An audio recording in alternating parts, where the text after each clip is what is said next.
They're all labelled for a start, which really helps. Right. Whoa. Hello and welcome to this video. And in this video I am mixing a song from back in 2001, I think it was. Yep. We recorded that. That sounds right. My friend Pobs here was the drummer of a band, Cooper Brown, that I recorded at least 2 albums for, and a live thing, and a couple of EPs. Yeah, 2 full albums. 2 full albums. And we then did there was sort of our dribs live. and drabs in between. Yeah. And he's come to visit, see the new studio. It's been a number of years since we've sat in a control room together. So I brought up one of his band's old songs. I've done a little bit in the box. I've aligned the drums. I've done some basic sort of EQ, just getting it to the right place. And I've output it on all the right channels. But we're going to do a mix of this. I think I'm going to play the final mix now.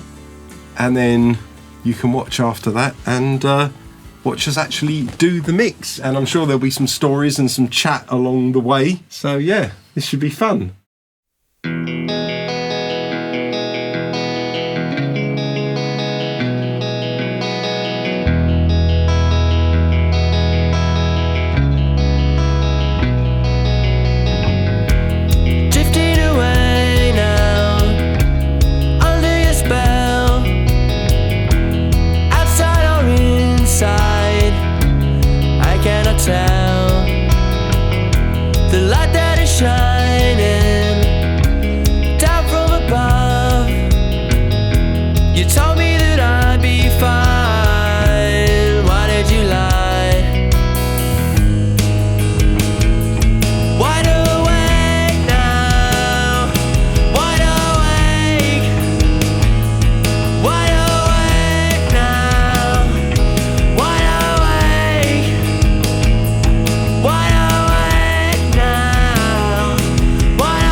It's very fancy. Very fancy. How are you feeling? Yeah, it's interesting because I've not listened to this through a mixing desk in 25 years. Well, you were there. You were the one in the band that was there with me at the mixing desk. Yeah, the other guys were asleep, weren't they? They were always asleep. Yeah. Which was unusual because you were the drummer. Usually it's the singers and the guitarists that are next to the producer engineer type person kind of getting in the way. I don't really know why they didn't care so much about the mix. The early days before we came to the studio, it would be me recording things on the Tascam for the band. Right. Those guys, as you know. So you were the engineer in the band. I was about as engineering as it got. So I did my best with what I knew, but I had an interest in it and I wanted to make it sound good, and I kind of like taking it home and then mixing it. I wanted to make sure it was as far done as possible. So before I was like, oh shit, we gotta come back and pay Dave again, or ask him to do it for free. Yeah, just little tweaks, mix revisions, stuff like that. We'd whip them in the control room and make sure Bill did 100 takes on the vocals. He did. We did push them: guitars, vocals, bass. Let's have a listen through, and I'm gonna tweak. You know, the audience at home would have already heard this, hopefully sounding fantastic for a mix. So I've got the first clean guitar coming out of a stereo channel here, 5 and 6. So if I want to put stereo stuff on it, I think I'll put a little bit of stereo reverb on it. The bass is coming out of 1 and 2. Under your spell. Vocals 9 and 10. Outside or inside. Over here we got bass drum. I cannot tell. Overheads, The light that room. shining. That's like artificial rooms and reverbs. Snare, pair of toms. You told me that I'd be fine. Why did you lie? I love Bill's voice. There's something when he's singing like clean and heartfelt, there's still an aggression in it, but he holds it back. But then when he really goes for it later. Sever the ties and I'll open up. So I haven't applied any compression yet to anything with the exception of the bass, where I split it into a low and a high bass. I wanna scream. The way that my heart is under, alone in my dream. Wide awake now. Wide awake. Wide awake now. Wide awake. Wide awake. Shredded wheat without the milk. That's what one reviewer said of Bill's voice. What'd he say? Shredded wheat without the milk.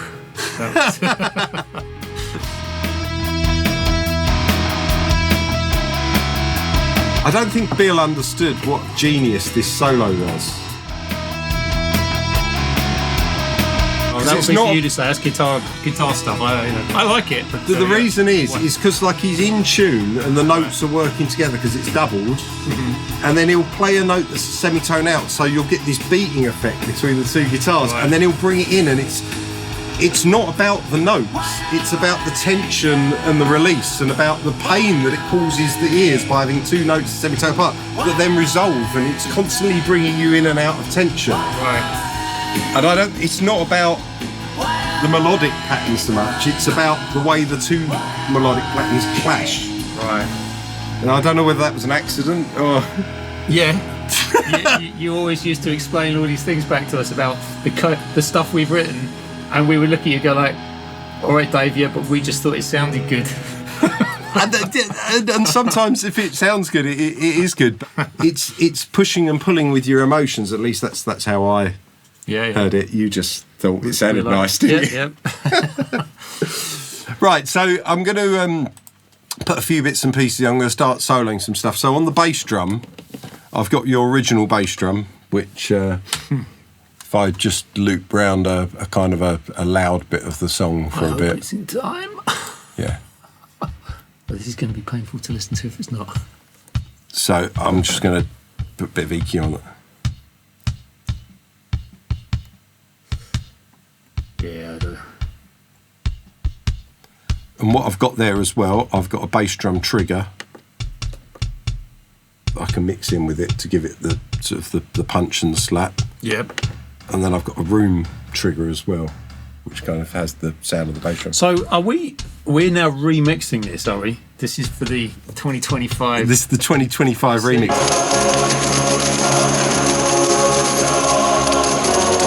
We mixed it back in the day in my old studio with the limited equipment I had, using whatever we could back in 2001, where I could barely run a plug-in on the computer, and it was just my outboard stuff. And you know, I was treating the computer like a tape machine, and now you can make me sound good. Then this is going to be like the $6 Million Man version of my original drums. That's the idea. And then if I hit this insert button here on channel 1, I need to turn the rack on. That would help. What I end up with is that bass drum going through an SSL EQ and an SSL B-Dynamics, which is like they have on an SSL mixing desk. So if I put that in, let's take the rims out. So that's your original snare. I've already put some gate on. I'll put some punch in it.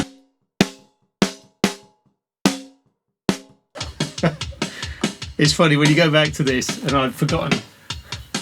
You can start hearing all the mistakes again. The ones that really hurt when you're trying to mix it the first time, but then you put the album down after it's finished for like a few months, and you can't hear them anymore. But then I can hear them again. Talking of mistakes, I was just EQing a snare drum without pressing the insert button. And I was like, why isn't it doing anything? So what I'm going to do is on that snare is I'm going to patch in after that one of these IGS 2As. So I'm going to come out of the EQ, I'm going to come out of the B-Dynamics there. I need longer roots. Oh, have I got time to quickly grab another beer, Dave? Yeah, go and you go and grab a beer, mate. Okay. Absolutely.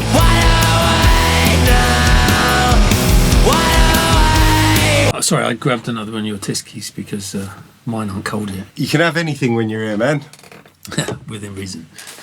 So what I've just done is I've whacked in an IGS 2A over the snare as well. So I've kind of got a bit going on with the B-Dynamics and the EQ, but I love the way this kind of makes it swell on the snare. It really brings out a fatness to it. So if I put that in, there's a sustain to it that just love that unit. I don't want it to have that much high mid.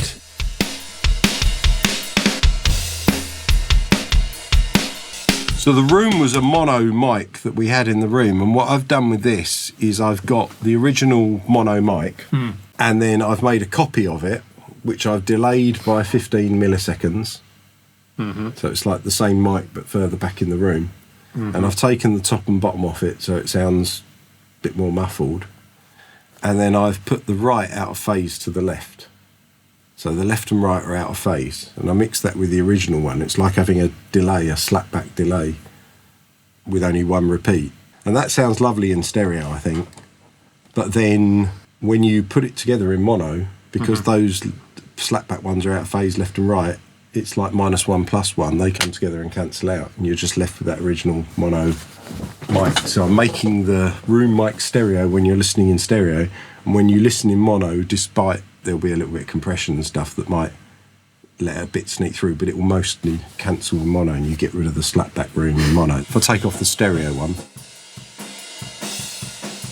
it's the mono room. Just add some width. If I now hit the mono button on here, just collapses back to that one mono room, like you lose the... So if I take out the mono room and we're just listening to the stereo, if I hit mono, we should hear silence. Because they cancel out, the left and the rights cancel. Yeah, I seem to always remember having a fondness for those far away mics, because you can't hear all the crap playing then as easily as with the close-up ones. So take some of the harshness out of it. And I'll probably use a software compressor on it. Well, I say software, it is software. I'll probably really crunch the fuck out of it. So really compress it. Just kind of make it crunchy and fucked.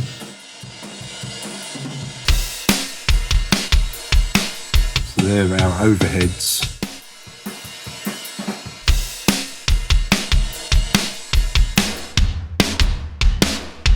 That's a reverb.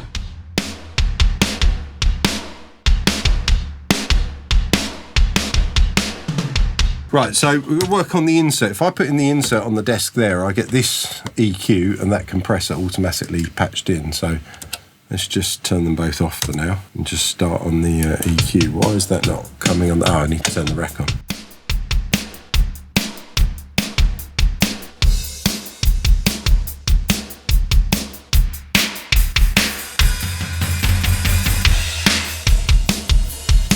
Take some of that out.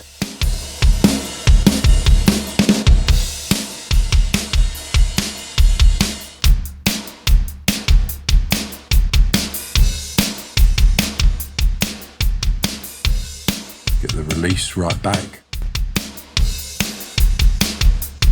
Longest attack.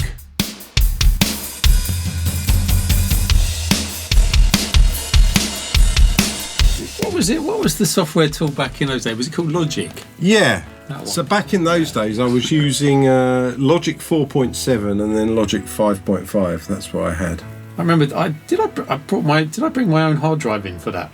I think so. You bought a hard drive which I kept at the studio, which had all your stuff on it. Okay, yeah. And I had a hard drive for my band, and because we became friends and our bands did a lot of gigs together, we came up, because hard drives at the time, a 60 gigabyte hard drive was like 250 quid. Yeah. Right? Yeah.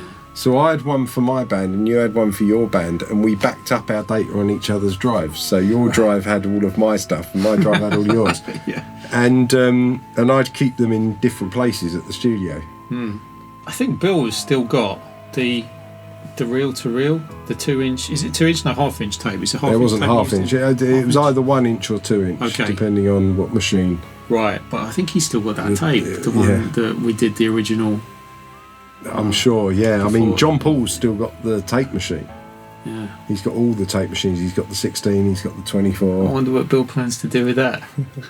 I don't know. I mean, if he hasn't kept it, I mean, knowing Bill, he's probably piled it on top of a speaker cab or something, and the magnet of the speakers like erased the tape slowly, you know. You bought the reel, I mean, because if you didn't buy the reel, I would have kept it for a number of months until you were happy, and then I would have recorded over it with another band until such point the tape became unusable. What did they cost back in those days? Was it probably about 60 to 80 quid a reel, depending on the size and the length? Cheap. Well, what I'm going to do, I'm going to trim out some of those toms because I'm getting the odd heavy bass drum hit, and it. When you say trim out the toms, as in the tom mics? Just take them out. If you get a really loud snare drum or a really loud bass drum, it will trigger a tom, and I was hearing the odd top toms triggered with the snare. That's a low bass.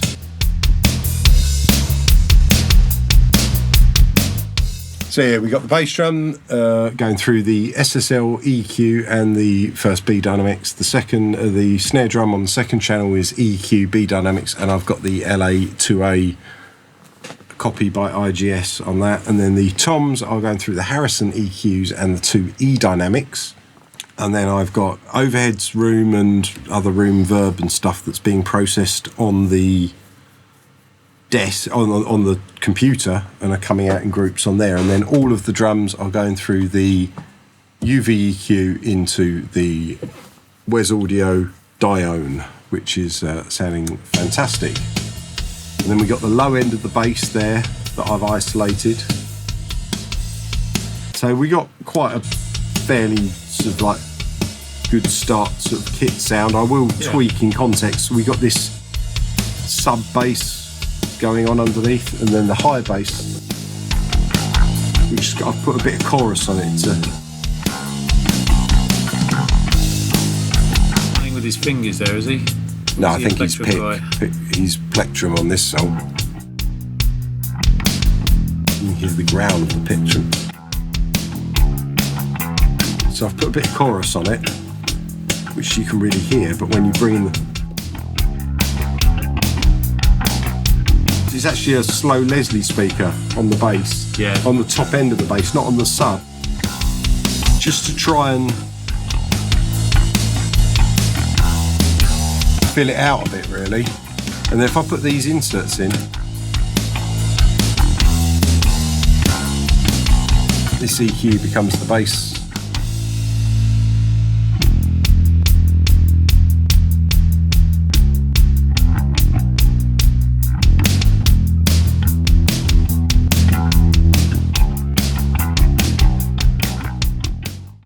Right, so let's go back to the top. Let's listen to the opening guitar because I want to do some stuff with that. All I've done so far is put a little bit of reverb on it.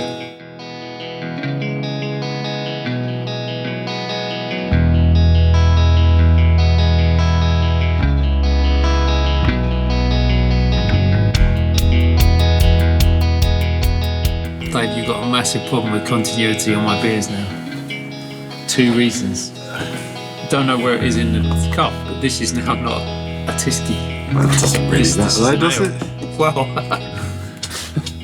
there'll be people on the web posting in the comments, Dave, that's not the same beer as in frame blah blah blah. What's missing? Good time to mention about the history of that, because I didn't want this song played. I didn't want to play this song because our band was meant to be a punk band, a rock band. And you were very punky. Yeah, within the pop realm. This one's quite gentle, and I was adamant I did not want to play this song because it sounded like a ballad. So I'm not playing a ballad. So I said, as long as I can write the lyrics and inject something dark into it, then I'll be okay. We can play it. And so, what are the lyrics about? Well, it's funny because then they did a movie years later about it, where people are awake whilst they're being operated on in surgery. So I thought, okay, because I think Bill came up with the title Wide Awake, and I thought, okay, let's change that to something sinister. So the only reason that you'd accept a softish kind of song in your set was because you wrote it about someone who was awake during an operation. Yeah, that was it. Yeah. I'm a horror fan, by the way. Yeah. People don't know that. So that's quite, because you wrote a lot of the lyrics in the band as well, which for a drummer is usually drummers can barely tie their shoelaces. Because someone's got to write some lyrics. So I started doing it. Actually, I kind of found that I enjoyed it. I didn't really have any particular things I wanted to write about, but I found it did help sometimes with like bringing song together. But that's why you could turn up to the studio and do the songs without a guide track, because you knew the songs because you'd written the lyrics for them, so you were probably singing the lyrics in your head. No, drums were just like drums and click track. I never had anything in my head when I did that. So on this clean guitar, on this kind of beginning clean guitar, I just want to do another one of those kind of interesting stereo things. So I'm going to duplicate the track, and I'm going to call this G1 delay. Magic of editing. And I'll whack on there a delay, so just a standard issue mono delay. So there's the delay. I'm going to turn the feedback off.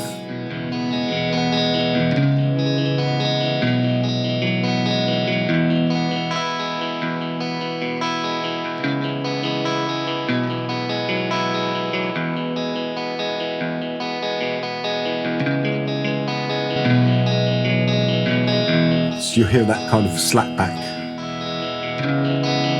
Obviously it's way too loud at the moment.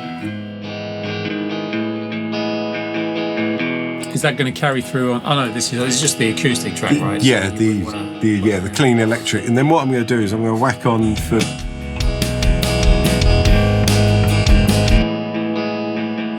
I'm going to whack on there an S1 imager plugin, which I'm not going to use to stereo image. I'm just going to click that there.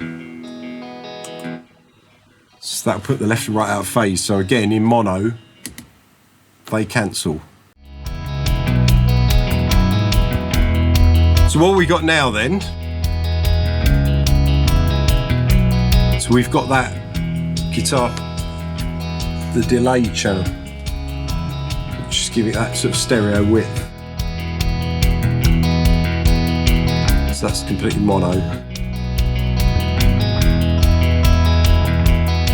Just gives it a bit of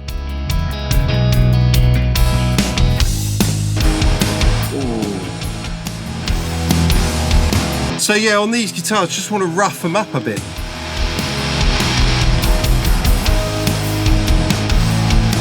There's nothing like hearing your song come together in mixing.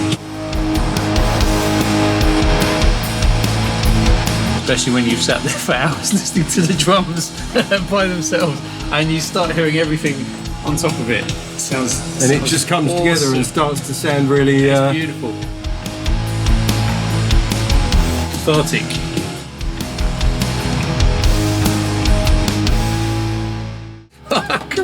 I can remember. We're sitting there in the control room and you got Bill Or Gaz on the sofa. Probably had a few cigarettes. Really? And we've got the I don't remember. And we've got the snare drum going.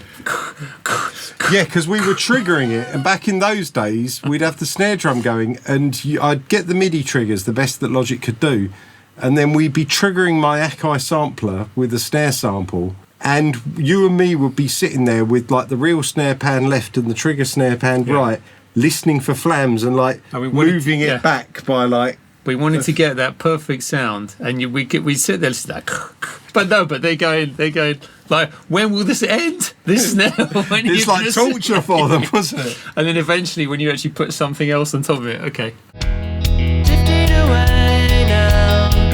What I really want to do is whack Bill's vocals through my Bluey compressors. That's the last thing to do, and then I'm going to put the kind of the master bus processing over it. Fucking great. So let me set the other. Oh, and you just did what on what?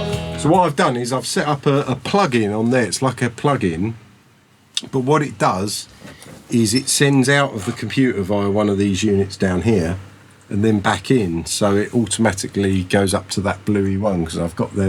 But on what track? On the lead vocal. On the lead vocal. On that lead vocal. So we got two different lead vocal tracks, so that's why I'm going to add. Ah, yeah. You always wanted to double his vocals, and I was like very... No, Dave, that's not how we do it live. This isn't a doubling thing. This is, I've split his soft stuff and his hard stuff off into two different... But is he actually doubled on this or not? No, he's not doubled anywhere. Not but I've added doubling effect to the heavy stuff because... Yeah. Because why wouldn't you? I was always adamant that we can't double it because that's not how Bill sounds live. But then... In more recent years, when I've listened back to stuff, I thought I think we should listen to Dave and actually gone for the full production. I fought for certain things, and some things I won, and some things I didn't. I probably would have tried to turn you more into add an element more pop to it, so it had a more commercial edge. That's what I would have done. You know, in the way that. The difference between Green Day Dookie and Green Day American Idiot. You know, how it suddenly, even though American Idiot's a very powerful, punky sounding album, things are doubled, there's loads of big guitars, there's a lot of production going on in that, and I probably would have fought to push you in that direction, and you were fairly purist. We were adamant that we wanted to end up in the bin. I cannot tell the light that is shining down from above. You told me that I'd be fine. Why did you lie? Wide awake. My drums are starting to sound nice now. Wide awake. I think that's a beer.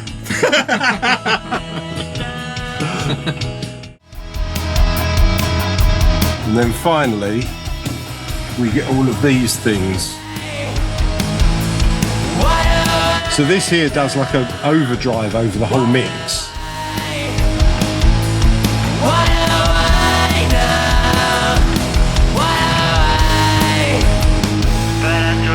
And then this here is the EQ over the whole mix.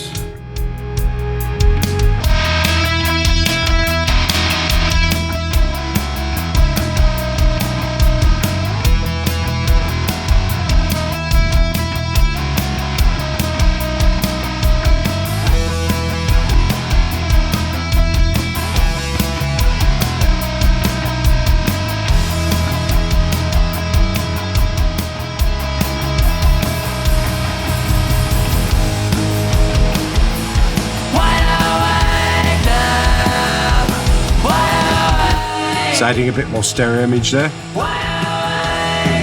More grit with transformer. And then I put this in.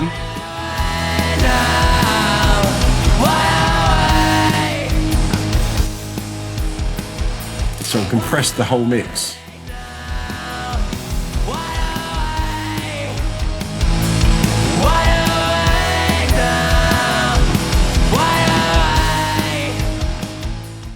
Come out of the Fusion. I'm going to go into this beautiful Tubecore mastering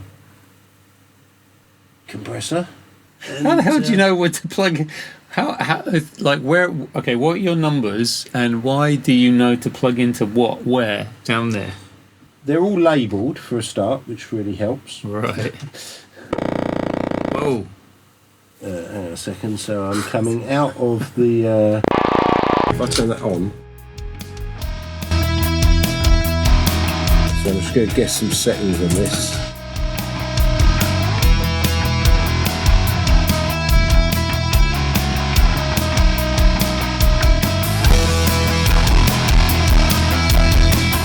Distorting like fuck. Yes. But in a nice way.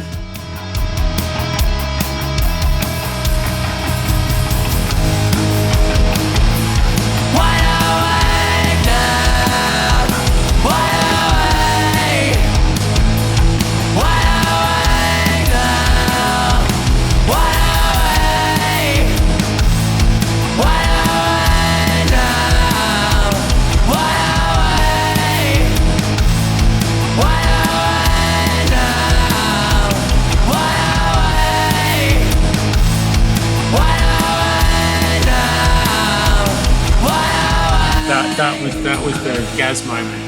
No, that's Bill. Is it? Yeah, that's You Bill. sure it's not Gary? Nah. That's the last one. Gary didn't Yeah, say maybe. that's the. Yeah, okay.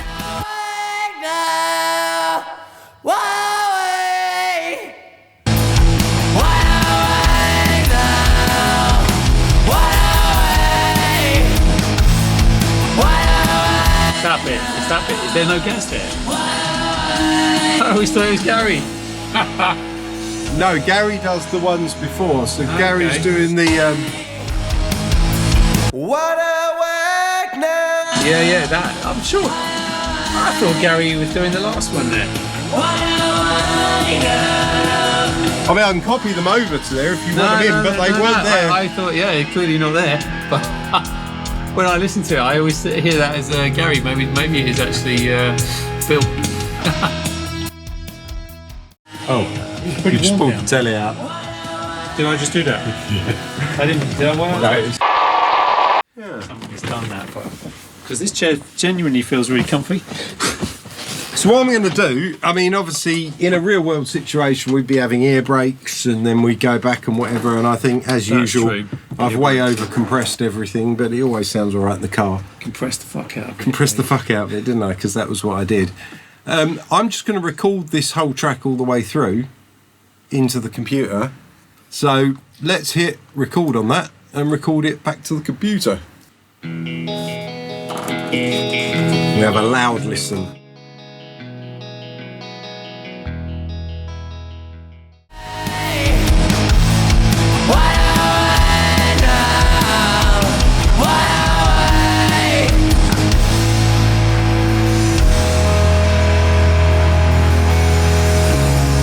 I think there's a lot of things I tweak, but for a once pass through for the purposes of the video.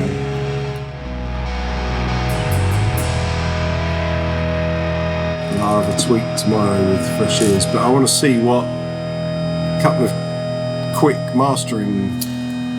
Zombie flesh eaters. We got the scene where the big spike of wood goes into the woman's eye at the end there with that harmonic. You really were a sick puppy, weren't you? Thank you, Pobs, for letting me mix your song and give away the stuff. That was a lot of fun, Dave. I really enjoyed that. Yeah, I'm going to tweak about with it, just for the final thing with fresh ears, so that when they hear at the beginning of the video the song, it's going to sound as good as possible. And we'll have a listen to what we've just done there in the car. Yeah. On that note, let's go and have a curry. Like, subscribe, leave me a comment, and switch the bell notification on for whatever. Yeah. share the video. That was the one. That was the one. Yeah. Like and share. Like, subscribe, leave a comment and share. There's always 4 things and I forget what they are and click the bell notification. It's 5 there. It's just so complicated doing this YouTube shit. Anyway, see you later. Goodbye.